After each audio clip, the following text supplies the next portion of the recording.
Hello అండి, welcome back to our channel trendy జోడీ. ఎలా ఉన్నారు అందరూ? బాగున్నారా? మేము కూడా చాలా బాగున్నామండి. బాగా ఎంజాయ్ చేస్తున్నారా? వర్షాలు పడుతున్నాయి కదా, ఏం ఎంజాయ్ చేస్తామంటారా? అవునండి, అందరికీ టెన్షన్గానే ఉంది. ఎక్కడ జలుబులు వస్తాయా, ఎక్కడ దగ్గు వస్తుందా అనేసి.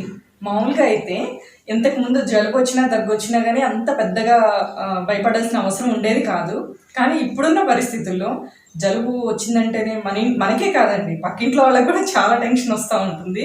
ఇప్పుడున్న సిచ్యువేషన్లో ఒక తుమ్ము వచ్చినా కానీ భయపడాల్సి వస్తుందండి. అది ఇంతకు ముందులా కాకుండా ఇప్పుడు ఇంకా చాలా జాగ్రత్తగా ఉండాలి. అందుకోసమే నేను మా అత్తయ్య గారిని అడిగి తెలుసుకున్నానండి, జలుబు దగ్గు రాకుండా ఏం చేయాలి అత్తయ్య అని చెప్పేసి. తను వచ్చేసి కషాయం చూపించారు. దాన్ని మేము తాగుతూ ఉన్నాము, అలాగే పిల్లలకి ఇస్తూ ఉన్నాము. ఆ కషాయం ఎలా చేయాలో ఇప్పుడు నేను మీకు చూపించబోతున్నాను. ఈ కషాయం తాగటం వల్ల పిల్లలకే కాదండి, పెద్దవాళ్ళకి కూడా జలుబు దగ్గు రాకుండా చేస్తుంది. అలాగే వెయిట్ లాస్ అవుదాం అనుకునే వాళ్ళకి కూడా ఇది చాలా మంచి మార్నింగ్ డ్రింక్ అండి. ఈ కషాయం చేసే ప్రాసెస్ ఇప్పుడు చూద్దాం. దీనికోసం స్టవ్ ఆన్ చేసుకొని స్టవ్ పైన గిన్నె పెట్టుకోవాలి. ఒక గ్లాస్ వాటర్ని దీనిలో యాడ్ చేసుకున్నాను. ఇప్పుడు ఇందులో ఒక చిన్న అల్లం ముక్క తీసుకొని దాన్ని దంచుకొని యాడ్ చేసుకున్నాను. ఇప్పుడు కొన్ని మిరియాలు తీసుకున్నాను. ఈ మిరియాలు వేయటం వల్ల ఘాటు ఎక్కువ అవుతుందండి. పిల్లలకి అన్నప్పుడు చూసుకొని తగ్గించి వేసుకోవాలి. ఈ అల్లము మిరియాలు వేసుకొని తీసుకోవటం వల్ల జలుబు అనేది త్వరగా అటాక్ అవ్వదండి.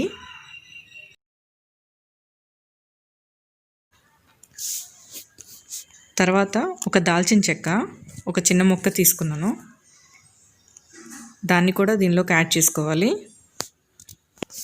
ఈ దాల్చిన చెక్క అనేది జలుబు దగ్గుల కోసమే కాదండి, వెయిట్ లాస్కి చాలా బాగా యూజ్ అవుతుంది.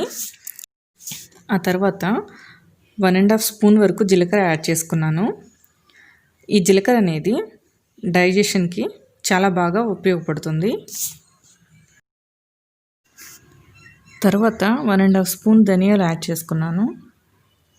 అల్లము మిరియాలు వేసి తాగటం వల్ల మన బాడీ చాలా హీట్ అయిపోతుందండి. దాన్ని కంట్రోల్ చేయడానికి ఈ ధనియాలు ఉపయోగపడతాయి. వీటన్నిటిని బాగా మరిగించుకోవాలండి. ఒక glass water half glass water అయ్యే వరకు మరిగించుకోవాలి. ఆ తర్వాత ఒక 6-7 తులసాకులను యాడ్ చేసుకోవాలి. యాడ్ చేసిన వెంటనే స్టవ్ ఆఫ్ చేసుకోవాలి.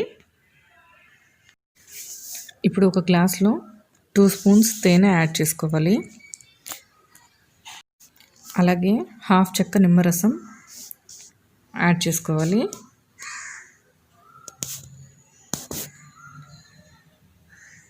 తర్వాత ఈ కాగిన వాటర్ని వడగట్టుకోవాలి. ఈ వాటర్ని తేనెలో బాగా కలిసేటట్లు కలుపుకోవాలి. అంతే, మన కషాయం రెడీ అయిపోతుంది. ఈ కషాయాన్ని పిల్లలకి 2 రోజులకోసారి ఇస్తూ ఉండాలి. పెద్దవాళ్ళు అయితే రోజు తీసుకోవచ్చండి. ఇవి తాగటం వల్ల జలుబు దగ్గు వచ్చే ఛాన్సెస్ చాలా తక్కువ ఉంటాయండి. ఇవే కాకుండా పసుపుని చిన్న చిన్న బాల్స్లా చేసి 2 రోజులకోసారి పిల్లలకి ఇస్తుంటే, పసుపు యాంటీబయాటిక్ కాబట్టి ఆల్రెడీ జలుబున్నా కానీ ఇది తగ్గిస్తుంది. ఇలా చేయటం వల్ల సీజన్ మారటం వల్ల వచ్చే జలుబు దగ్గుల నుంచి మనం సేఫ్గా ఉండవచ్చు. మీరు కూడా ఈ చిట్కాలని ఇంట్లో ట్రై చేసి చూడండి. ఈ వీడియో మీకు నచ్చినట్లయితే లైక్ చేయండి, అలాగే షేర్ చేయండి. మన ఛానల్ని ఎవరైనా ఫస్ట్ టైం చూస్తున్నట్లయితే సబ్స్క్రైబ్ చేసుకోండి. Thank you.